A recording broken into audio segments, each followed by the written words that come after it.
Hello students, good evening to all. Today we are going to start a new topic from chapter number 1. It is first topic from chapter number 1, that is Euclid division lemma. देखिए यहाँ पे हमें division से ही पता चलता है, यहाँ पे डिवीजन वर्ड है कि हमें दो नंबर्स की सबसे पहले डिवीजन आनी चाहिए. ठीक है, मान लीजिए मैं 15 को डिवाइड कर देता हूँ 4 से, then 4 3s are 12 and remainder is 3. Clear? अब देखिए इस लेमा से हमें क्या सीखने को मिलेगा कि हम इस डिवीजन को कैसे रिप्रेजेंट कर सकते हैं. ठीक है, एक नया तरीका है रिप्रेजेंट करने का, तो वो हमें कौन शो करेगा? Euclid division lemma. जैसे मैं पहले इसको रिप्रेजेंट करता हूँ, फिर उसकी हम डेफिनेशन करते हैं. जैसे मैं 15 को लिख सकता हूँ, 15 को लिख सकते हैं 4 into 3 plus 3. वैसे भी आपने ये पहले पढ़ा हुआ है, dividend equal to divisor multiply quotient plus reminder.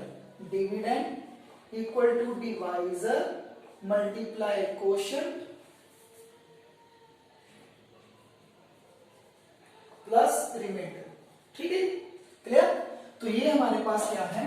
Euclid division lemma. मतलब ये हमें क्या रिप्रेजेंट करने के लिए बताता है कि डिवीजन को हम कैसे उसको इक्वेशन की फॉर्म में रिप्रेजेंट कर सकते हैं. ठीक है, अब देखिए यहाँ पे जैसे मैं यहाँ पे डेफिनेशन लिखता हूं, फॉर एवरी 2 पॉजिटिव इंटीजर्स, कोई भी 2 पॉजिटिव इंटीजर हो a एंड b. ठीक है, अगर हमारे पास दो कोई भी पॉजिटिव इंटीजर है a एंड b, यहां पे a को हम बड़ा मान लेते हैं b से. ठीक है, क्योंकि किसी भी एक नंबर को डिवाइड करना दूसरे को, तो हमें एक नंबर को बड़ा मानना पड़ेगा दूसरे से. ठीक है, a greater than b, then there exist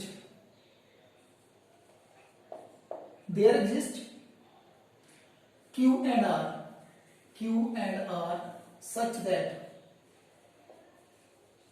that अब देखिए q एंड r क्या है कि अगर मैं दो नंबर्स को डिवाइड करता हूं, मैं यहाँ पे साइड पे रिप्रेजेंट करता हूं. जैसे अब a बड़ा है तो a आएगा एज ए डिविडेंड और b एज ए क्या आएगा? डिवाइजर.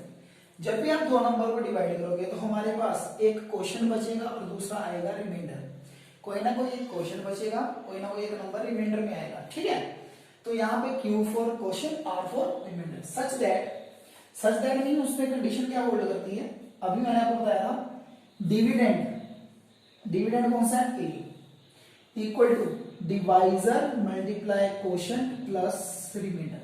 ठीक है, यानी कि a is equal to b q plus r. और जो r की कंडीशन होती है वो क्या होती है? r line between 0 to b. मतलब जब भी आप डिवीजन करते हो तो उसका रिमाइंडर हमेशा जिससे आप डिवाइजर, जो डिवाइजर हमारा होता है उससे हमेशा क्या रहता है? छोटा. जैसे 4 है तो डिवाइजर क्या हो सकता है? 0 हो सकता है, 1 हो सकता है, 2 हो सकता है, 3 हो सकता है. ठीक है, अगर डिवाइजर मेरे पास होता है 10 तो रिमाइंडर क्या क्या आ सकता था? 0 आ सकता था. 1 2 3 4 5 6 7 8 9 तक. ठीक है, अगर हम 10 से डिवाइड करें उससे एक कम और 0 के इक्वल भी हो सकता है. ठीक है, तो ये है हमारा division algo. Clear? a is equal to b q plus r और r की कंडीशन है हमारे पास दिस वन. ठीक है, अब देखिए for example if 15 is divisible by 4, then क्या आएगा? देखिए 15 हमारा हो गया a नंबर और यहाँ पे 4 हो गया b. ठीक है, b a को क्या करेगा? डिवाइड. तो मैंने डिवीजन आपके सामने की हुई थी, तो therefore 15 can be written as, 15 को कैसे लिख सकते हैं? 4 into 3 plus 3. क्लियर? अब देखिए ये हमारा था a, ये हमारा b है, 3 कितना आ जाएगा? q और r भी कितना आ जाएगा? 3. ठीक है, अब आप r की वैल्यू देख लीजिए. ठीक है, यहाँ पे जो r की वैल्यू आ सकती थी वो क्या क्या आ सकती थी? 4 से छोटी मीन्स 0 आ सकता था, 1 आ सकता था, 2 आ सकता था, जहां 3 आ सकता था. ठीक है, तो हमारे पास इस बार कौन सी वैल्यू आई? 3. जब भी आप किसी नंबर को 4 से डिवाइड करोगे तो आंसर जहां तो 0 1 2 3 आएगा, उसके अलावा कुछ नहीं आएगा। जैसे 4 को आप 10 से डिवाइड 10 को 4 से डिवाइड करते हो तो ये हमारा बनता है 8, तो रिमाइंडर बचता है 2। क्लियर? आप किसी भी नंबर को डिवाइड करके देख लीजिए, 20 डिवाइड कीजिए, 4 5 जा 20, तो रिमाइंडर 0। ठीक है, 21 को डिवाइड करके देख लीजिए, 1 बचेगा। 22 को डिवाइड करके देख लीजिए, 2 बचेगा। 23 को डिवाइड करके देख लीजिए, 3 बचेगा। 24 प्रॉपर फिर से 0 आ जाएगा।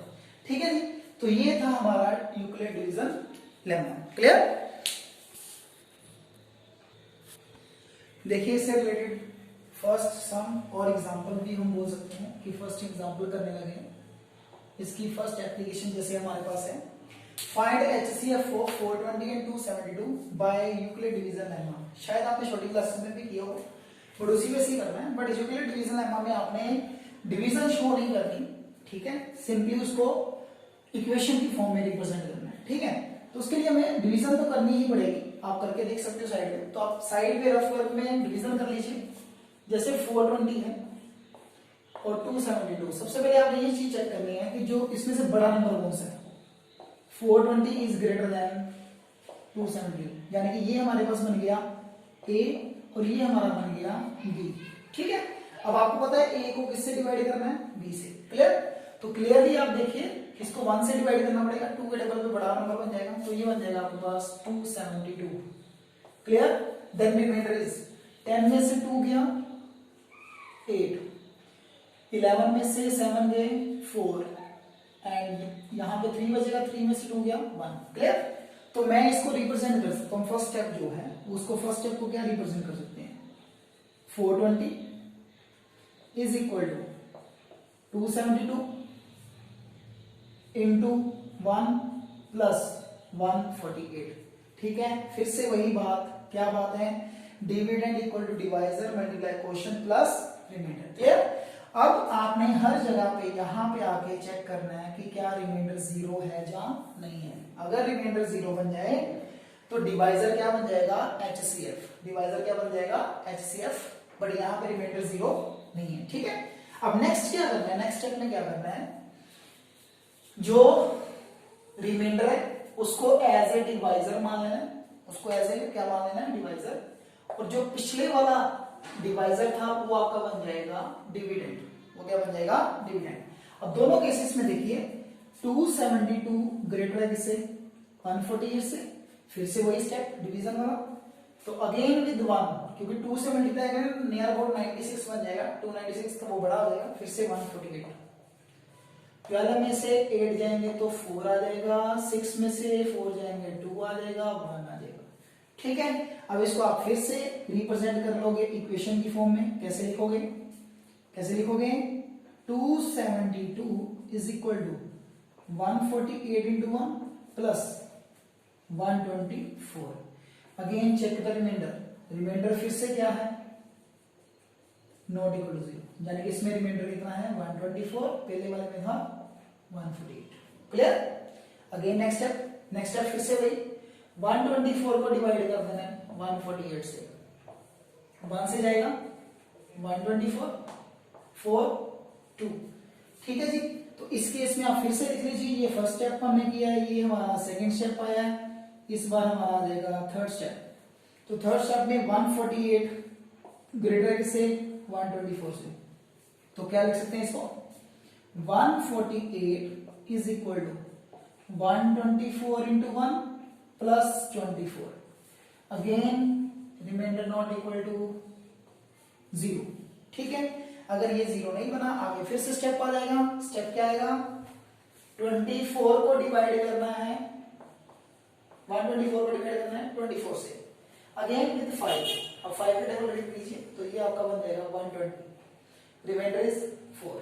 ठीक है, इस केस में फिर से फिर वही आप क्या लिखोगे बेटा, हमारे पास आ जाएगा 124 is equal to 24 into 5 plus 4। Clear? ठीक है, तो फिर से रिमाइंडर क्या बना है, not equal to 0। Again division, again 24 is divisible by 4, तो नेक्स्ट 4 6 24, रिमाइंडर 0। तो इस केस में आप चेक कीजिए कि जो हमारा रिमाइंडर है वो कितना बन गया, 24 इक्वल टू 6, 4 इंटू 6 प्लस 0। तो इस केस में जो रिमाइंडर है वो क्या बन गया, 0। तो हमें जहां पे रिमाइंडर 0 मिलेगा वहां पे हमने स्टॉप कर जाना है, ठीक है। अब लास्ट पे आप सबसे लास्ट पे क्या लिखोगे, ये रफ वर्क है, इसको फेयर पे लिखना है, ठीक है। तो फेयर वर्क में क्या लिखेंगे, तो मैं इसको रफ ही कर देता हूं क्योंकि ये रफ वर्क था सारा, ठीक है, सिंपल डिवीजन की है। तो रफ वर्क में, फेयर वर्क में क्या आएगा, देयरफॉर HCF, वैसे मैं इसको प्रॉपर वे से लिख के बताता हूं। HCF जो हमारा था, सबसे पहले 420 एंड 272 का वो इक्वल आएगा HCF ऑफ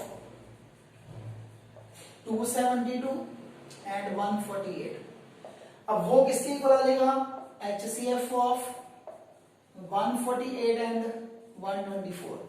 आगे 124 and 120 only 24. Again this HCF is equal to 24 and 4. Clear? Now अब देखिए इसमें सबसे पहले लास्ट पे आपने देखना है कि वैसे यहां से बदलता है, दिस इज HCF। तो आपने यहां पे डिवाइजर को चेक करना है, इट इज डिवाइजर, ठीक है। Dividend equal to divisor multiply quotient plus remainder, ठीक है। तो जो डिवाइजर होगा दैट इज HCF, ठीक है। जो हमारा डिवाइजर होगा वो क्या हो जाएगा, HCF। मतलब 24 और 4 का HCF 4 है, 124 24 का भी 4 है, 148 24 का भी 4 है, 270 148 का भी 4 है, 420 278 का भी 72 का भी क्या है, 4। क्लियर? तो therefore HCF of 420 and 272 is 4। Clear? ठीक है। तो ये हमारे पास है example related to HCF by Euclid division lemma. Clear? Okay बेटा, bye bye, good night to all.